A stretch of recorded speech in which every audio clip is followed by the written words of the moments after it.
Today we will be talking on leukemia and lymphoma. To understand leukemia and lymphoma, you have to understand the differentiation of hematopoietic stem cells. Hematopoietic stem cells. So you know that these stem cells differentiate into two lineages. One is lymphoid lineage, another is myeloid lineage. From my lymphoid lineage, B cells, T cells, NK cells are differentiated. From myeloid lineage, it segregates into erythroid series, myeloblasts, megakaryocyte. From erythroid, RBC are formed. From megakaryocyte, platelets. And this from myeloblasts, neutrophils, eosinophils, basophils, monocytes are formed. So this is the differentiation of these hematopoietic stem cells into mature blood cells. These are mature blood cells. So when there is arrest in the maturation, then this leukemia, lymphoma occurs. Lymphoma means basically in this side, B cells and T cell differentiation arrest, whereas leukemia can involve both sides, even myeloid series and lymphoid series. So you might have heard about acute and chronic leukemia. So what is the difference between acute and chronic leukemia? So as the name implies, it presents acutely in short span of time, and this is chronically, maybe asymptomatic and maybe have mild symptoms, and patient present late stage. And what is the basic pathological difference between this AML and acute leukemia and chronic leukemia? Acute leukemia and chronic leukemia,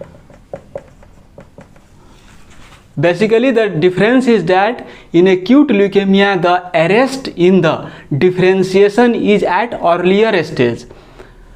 So there are more non-functional cells in the bloodstream, but in chronic leukemia the arrest is at later stages.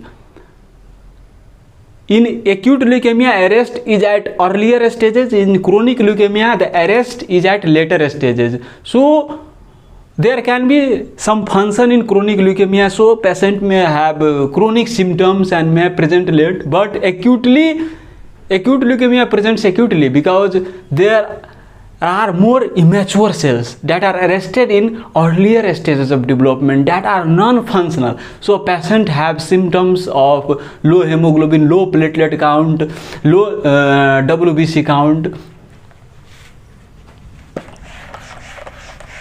So we will discuss each separately. So first of all, let's divide acute leukemia into acute myeloid leukemia and acute lymphocytic leukemia. Chronic leukemia into chronic myeloid leukemia, chronic lymphocytic leukemia. And lymphoma we divide into Hodgkin lymphoma and non-Hodgkin lymphoma. This is further subdivided into diffuse large B cell lymphoma, follicular lymphoma, mantle cell lymphoma, and many others, but these are most common non-Hodgkin lymphoma. Now let's talk about acute myeloid leukemia, abbreviated as AML. What is the definition of acute myeloid leukemia? If you see more than 20% blasts in the peripheral smear or bone marrow biopsy, you can call it acute myeloid leukemia. But 20% blast cutoff is not required if there is certain chromosomal abnormalities. Like if you see in V16, in version 16, mutated NPM1 or mutated CEBPA or PML RARA gene.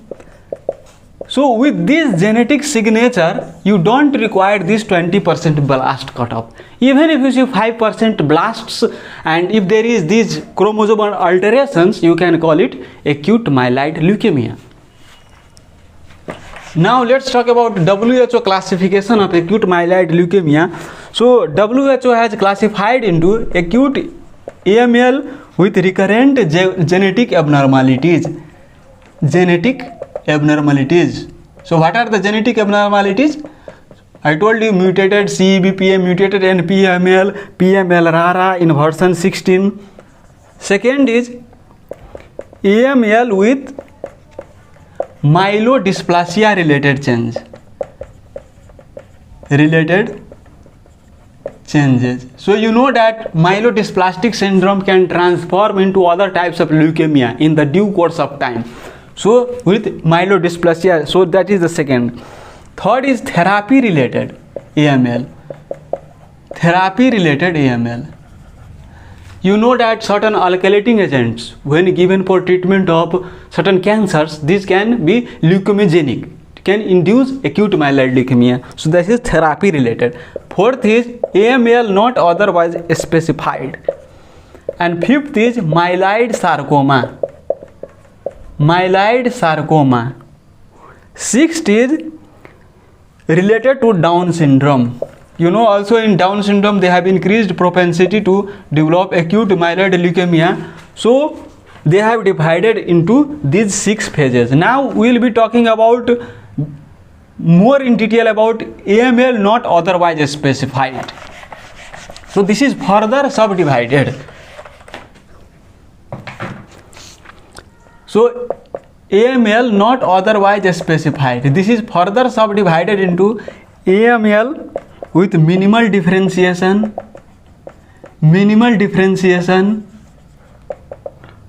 AML without maturation,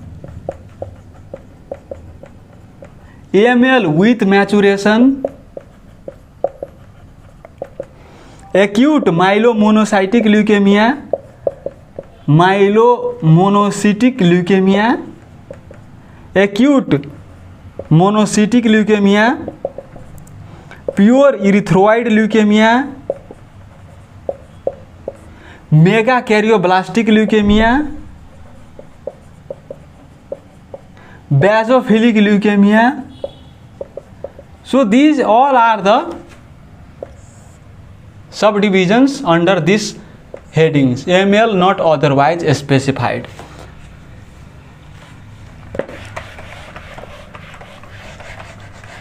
Now let's talk about what are the risk factors of acute myeloid leukemia. So while I talked about the classification, I already told you that it can be therapy related, certain alkylating agents for treatment of other cancer. Another is radiation. Another is MDS. If prior MDS, it can progress to AML. Others are, I talked about genetic alterations. I told you about PML RARA gene, translocation 1517, inversion 16, mutated NPM1, CEBPA. Fifth is retroviruses like HTLV. So these are some of the risk factors of acute myeloid leukemia. Now let's talk about clinical features. So what symptoms and signs patient may have. So let's suppose this is the bone. This is the bone and this is the bone marrow inside this. So when there is increased proliferation of these myeloid blasts, what occurs? This encroaches the bone marrow. And when this encroaches this whole bone marrow, then there is decreased red blood cells, decreased platelets, decreased functional WBC count. So these are non-functional. So decreased functional WBC count. So decreased RBC causes anemia. This causes bleeding, low platelet count. And when there is decreased functional WBC, a variety of infections from virus, bacterial, fungal infections. And when there are increased number of these cells, then what occurs? There is high turnover of the cells and the cellular contents are leaked inside the bloodstream, like potassium cause arrhythmia, phosphorus, this binds with calcium in the blood and cause hypocalcemia, uric acid are released, it causes uric acid nephropathy. And these high cells when in circulation causes leukostasis. Leukostasis, this can be medical emergency because there is decreased perfusion of the distal tissues when there is a leukostasis. That's why we call it medical emergency. Like if there is in retina, it can cause visual blurring. If in head, headache, confusion, coma, dizziness. So basically, high number of immature cells cause leukostasis. When they have increased turnover, then those cellular contents are released and causes metabolic derangements and consequent complications. And due to low RBC, due to low functional WBC, due to low platelets, the consequences.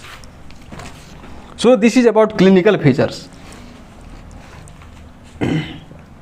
Now let's talk about diagnosis. How do you diagnose?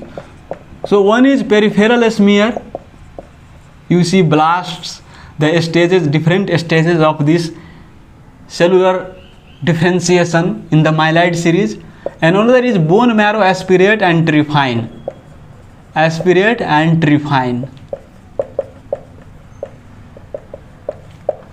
And you can do flow cytometry for immunophenotyping. For immunophenotyping. And for the genetic translocations, you can do cytogenetics, next generation sequencing. So these are other investigations. And ancillary investigations that you should also check include like CBC, uric acid, LDH, renal function tests, liver function tests, calcium, phosphorus, USG abdomen pelvis to look for hepatosplenomegaly.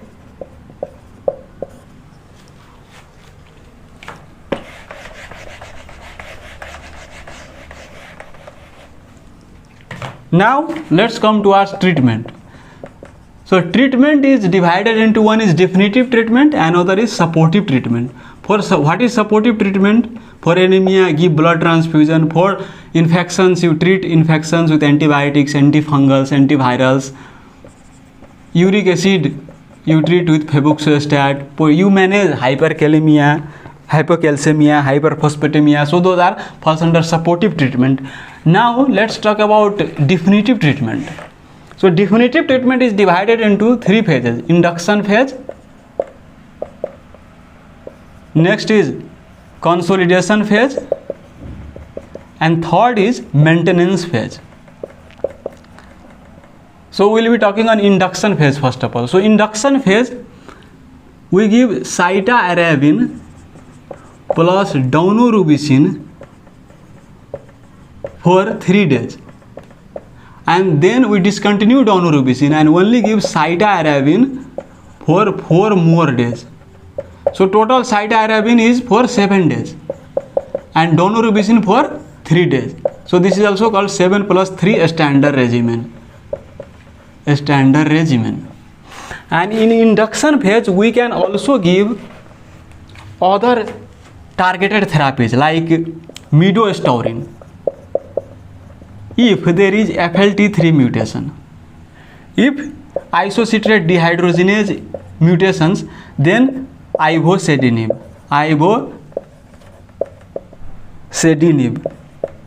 Spelling is ivosidenib.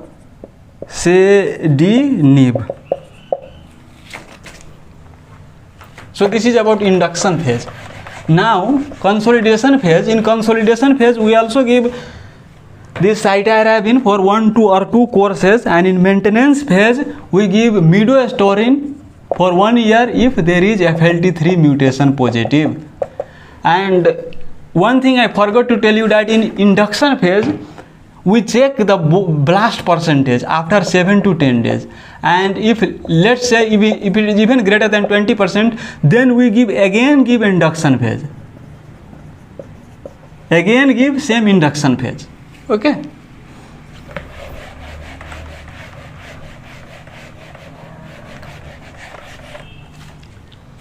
and after remission we can consider hematopoietic stem cell transplantation if patient is eligible, and in relapsed refractory cases also we go for hematopoietic stem cell transplantation. And another variety of myeloid leukemia, acute myeloid leukemia, is acute promyelocytic leukemia. Why I am talking this separately? Because this is a medical emergency and you have to start all transretinoic acid empirically.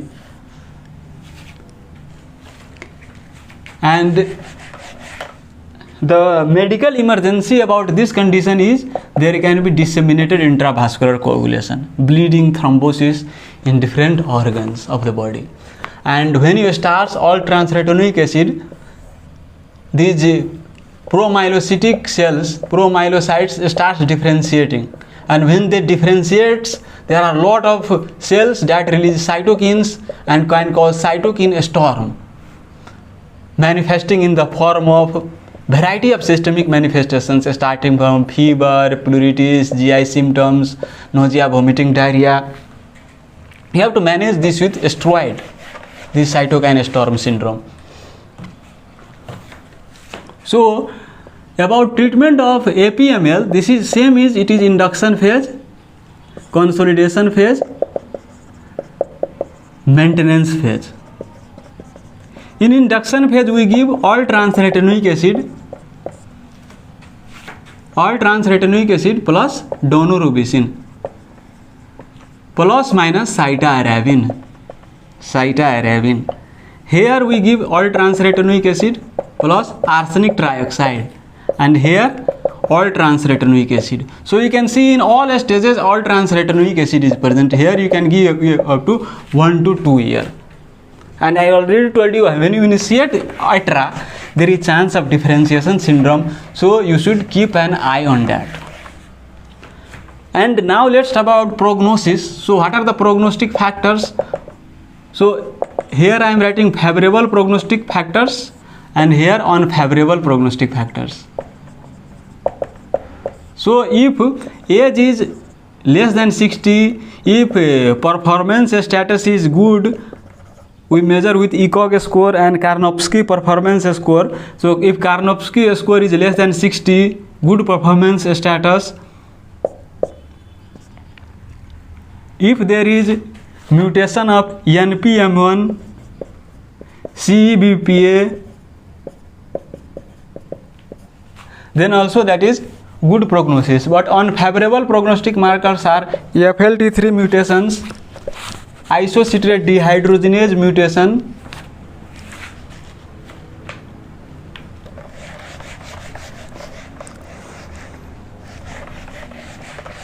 so this is about acute myeloid leukemia. Now talking about acute lymphocytic leukemia. So I will only talk about treatment of this. Treatment of ALN in adults.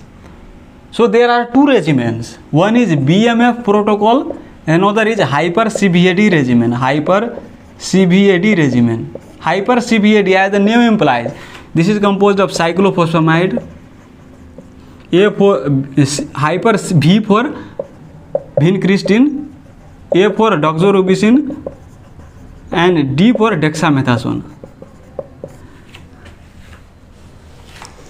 This we give in induction phase. And in BMF protocol, cyclophosphamide, 6-mercaptopurine, L-asparaginase and prednisolone.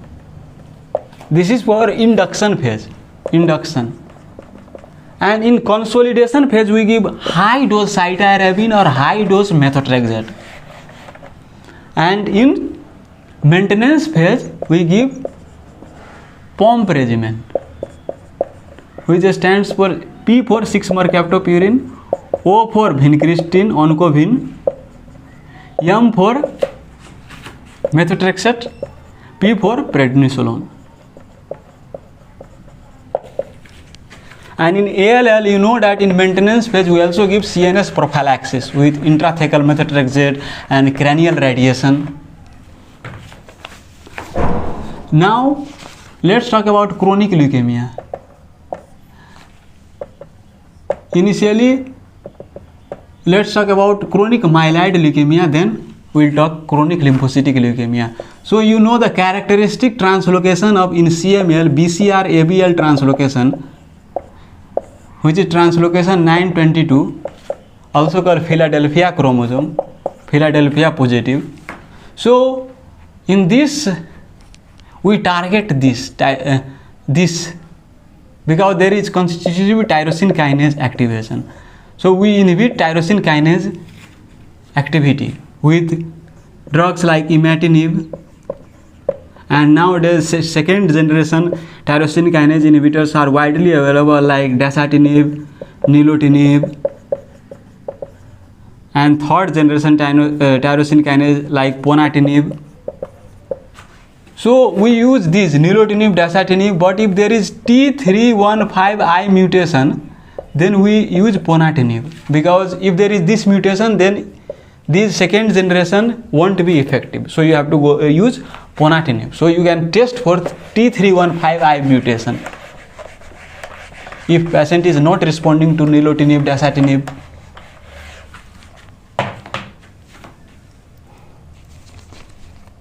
So you know that the mainstay of treatment is tyrosine kinase inhibitors, and we have seen that 90% of the patients get Philadelphia chromosome negative in 6 months. If you treat with tyrosine kinase inhibitors, in about 3 to 6 months, 90% patients of with CML have Philadelphia chromosome negative. So we monitor with real-time quantitative PCR, every 3 months. We measure BCR ABL mRNA transcript, and our goal is 3 to 5 log reduction in this transcript. That is called major molecular response.